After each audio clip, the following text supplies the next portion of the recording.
Les tests effectués sur la patine ont montré que les ossuaires de Jacques et de Talpiot datent de la même époque et qu'ils ont été conservés au même endroit et dans les mêmes conditions, car il semble que la composition des patines soit identique.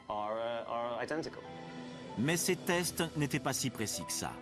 Et pour clore définitivement le chapitre de l'ossuaire de Jacques, la plupart des experts et des responsables de l'autorité israélienne des Antiquités sont maintenant persuadés que c'est un faux.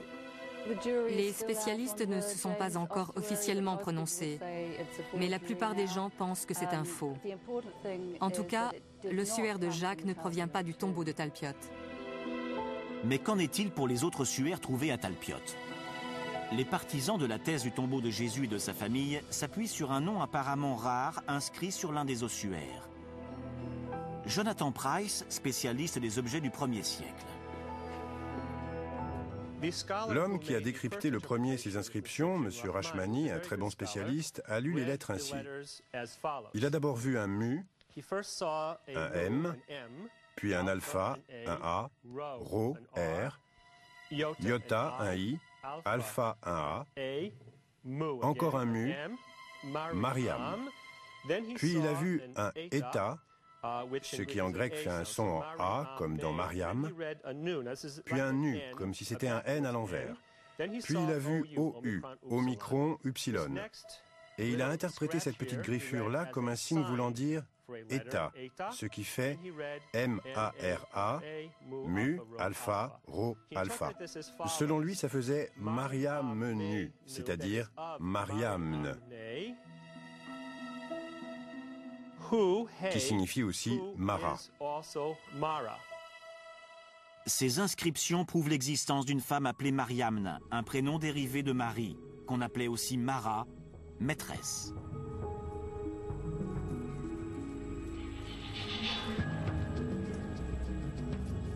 D'après James Tabor, il n'y a qu'une femme désignée comme étant Marie la maîtresse dans la littérature ancienne. Mara signifie maîtresse. Et Mariamne, avec le N à la fin, n'apparaît que dans 2 textes de toute la littérature grecque. C'est très rare. Et dans les 2 textes, ça fait référence à Marie-Madeleine. Mais pour d'autres experts, cela jette un doute supplémentaire sur la théorie de Talpiot. Car si Marie-Madeleine avait un titre honorifique, alors Jésus aurait dû aussi en avoir un. Pourquoi l'appelle-t-on Mara? Et n'appelle-t-on pas Jésus Ma, Maître, alors que tout le monde l'appelle comme ça dans l'Église primitive? Tout ça ne tient tout simplement pas debout. Cette histoire autour de Marie-Madeleine soulève un problème encore plus important. Beaucoup de chercheurs réfutent les traductions originales, dont celles faisant référence à Marie-Madeleine.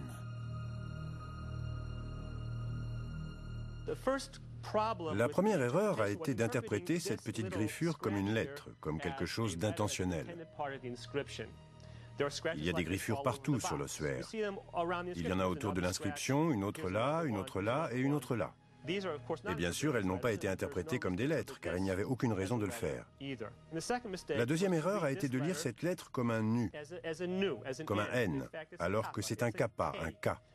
On obtient donc ainsi le mot « kai », qui en grec veut dire « et ». Ça pourrait donc être Mariamne et Mara, ce qui voudrait dire qu'il y avait 2 personnes dans cet ossuaire, l'une qui s'appelait Mariamne et l'autre Mara. En effet, il était courant de mettre 2 dépouilles différentes dans le même ossuaire. Mais plus largement, qu'est-ce que cette polémique autour des noms gravés sur les ossuaires implique pour la thèse qui voudrait que Marie-Madeleine ait reposé dans le tombeau de Talpiot? Cet ossuaire n'apporte pas la preuve qu'il contenait les restes de Marie-Madeleine ou d'une quelconque Marie ou Mariam citée dans les textes anciens. Je ne vois aucune raison de penser ça. Il n'y a donc aucune preuve que les ossements trouvés dans l'ossuaire de Mariamne soient ceux de Marie-Madeleine. Ce lien est pourtant crucial pour ceux qui croient que le tombeau de Talpiot était celui du Christ. Malgré la grande incertitude autour des noms, les défenseurs de la thèse du tombeau du Christ s'appuient sur des textes primitifs controversés pour affirmer que Jésus et Marie-Madeleine étaient proches dans la vie et dans la mort. Selon certains, c'était la disciple préférée de Jésus. Cette théorie se base sur des textes chrétiens anciens appelés évangiles gnostiques, dont l'un décrit Marie-Madeleine comme étant l'un des bras droits de Jésus. Dans cet évangile sur Marie-Madeleine, elle est décrite comme un chef, un professeur, une mara ou maîtresse. En fait, Pierre, le chef des apôtres, était jaloux d'elle. Il y avait de la rivalité entre eux. Cet évangile contient des témoignages qui indiquent que Marie était honorée, louée et qu'elle jouait un rôle prépondérant.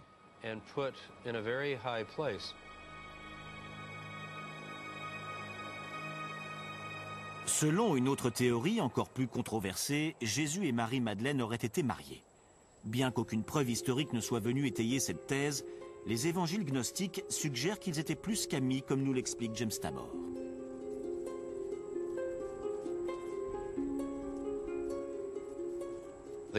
Dans l'évangile de Philippe, il y a un passage où elle est désignée comme étant la compagne du Christ, et où il est dit qu'il l'aimait plus que tous les autres disciples et qu'il l'embrassait souvent, même sur la bouche selon certaines traductions.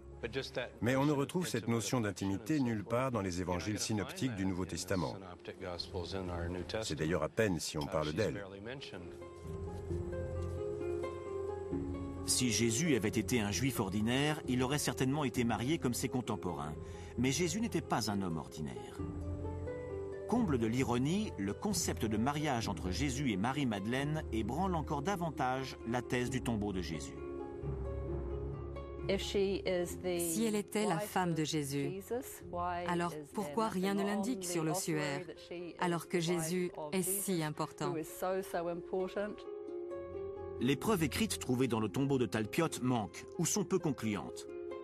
Mais par miracle, les archéologues ont réussi à extraire des restes humains des soi-disant ossuaires de Jésus et de Marie, qu'ils ont fait analyser pour voir s'ils avaient un lien de parenté.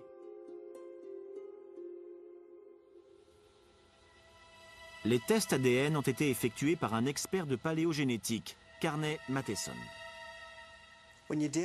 Quand on travaille sur du matériel ancien, des os, des dents ou des cheveux anciens, c'est très difficile.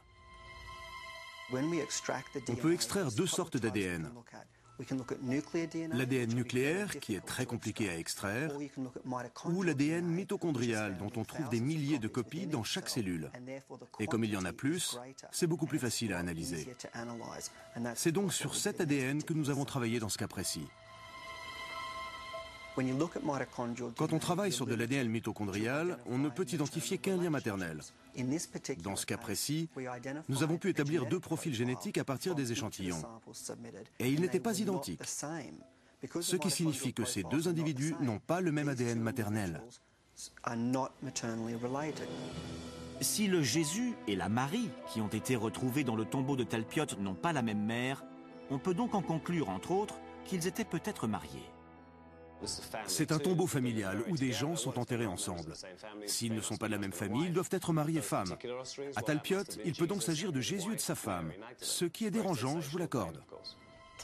Dire que des gens sont mariés simplement parce qu'ils n'ont pas le même ADN mitochondrial est ridicule.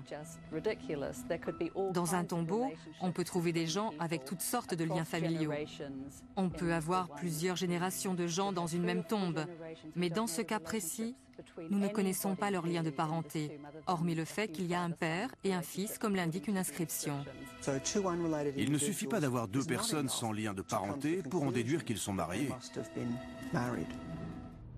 Rien ne permet donc de conclure que les personnes qui se trouvaient dans les ossuaires de Mariam et de Jésus étaient mariées. Et comme leurs restes ont été placés dans une fosse commune, selon le règlement imposé par les autorités juives, il est impossible de faire de nouveaux tests.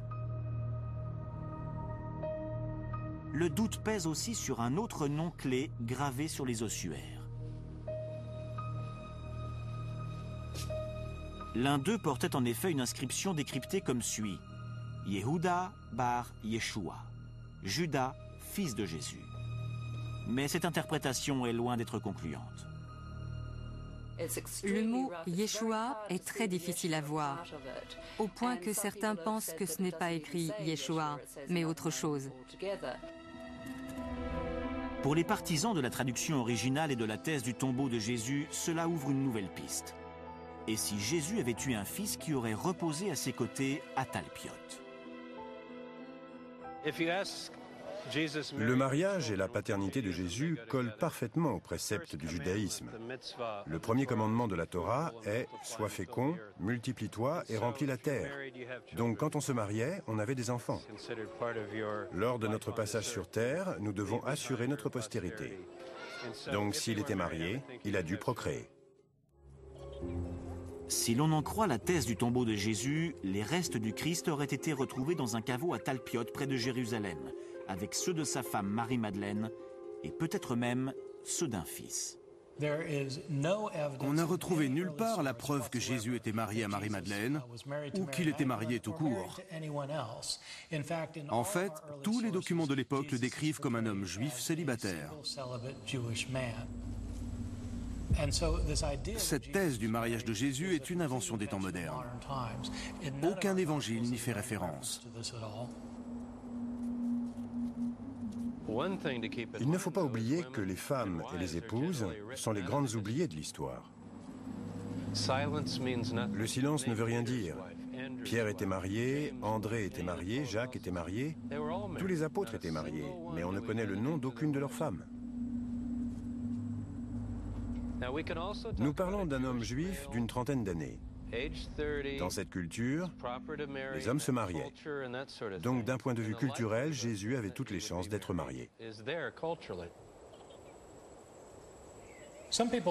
Certaines personnes prétendent que Jésus ne pouvait pas être célibataire, car autrefois, les Juifs étaient tous mariés, et il est vrai que c'était la norme. Mais il y avait beaucoup d'exceptions. On sait que de nombreux Juifs restaient célibataires pour des raisons religieuses, comme par exemple ceux qui ont écrit les manuscrits de la Mer Morte. Les manuscrits de la Mer Morte, trouvés dans les grottes de Qumran, sont l'une des plus grandes découvertes archéologiques du XXe siècle. Ils viennent aussi renforcer la thèse du célibat du Christ. Ces manuscrits contiennent les plus vieilles copies jamais découvertes de l'Ancien Testament. Ils contiennent aussi des textes sacrés décrivant l'Apocalypse, la fin du monde, tels que les Juifs la voyaient. Professeur Tal Ilan, spécialiste des textes juifs anciens.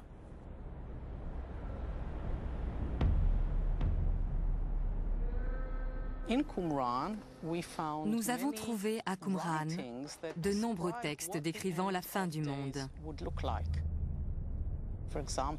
Ils annonçaient par exemple un énorme conflit entre les quelques élus, les fils de la lumière, et les nombreux méchants qui peuplent la terre, ou fils des ténèbres. Et bien sûr, à la fin, c'étaient les fils de la lumière qui l'emportaient.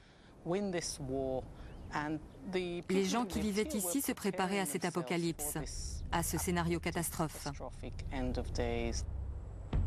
Les chercheurs ne savent pas si Jésus est venu à Qumran, mais beaucoup pensent qu'il faisait partie de ces gens qui croyaient la fin du monde imminente.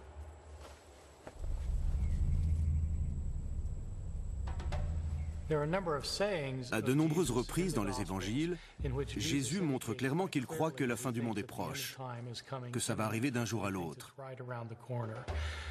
Par exemple, il dit à ses apôtres, « Quelques-uns de ceux qui sont ici ne mourront point qu'ils n'aient vu le royaume de Dieu venir avec puissance. » Marc chapitre 9, verset 1. Ce n'est donc qu'une présomption, mais cela ne fait qu'accroître le doute sur l'hypothétique mariage de Jésus et de Marie-Madeleine. La thèse du tombeau de Jésus est d'autant plus mise à mal qu'un autre problème surgit. Il s'avère en effet que les noms à l'origine de la thèse, qui voudraient qu'on ait retrouvé les restes du Christ dans un tombeau près de Jérusalem, viennent finalement la contredire.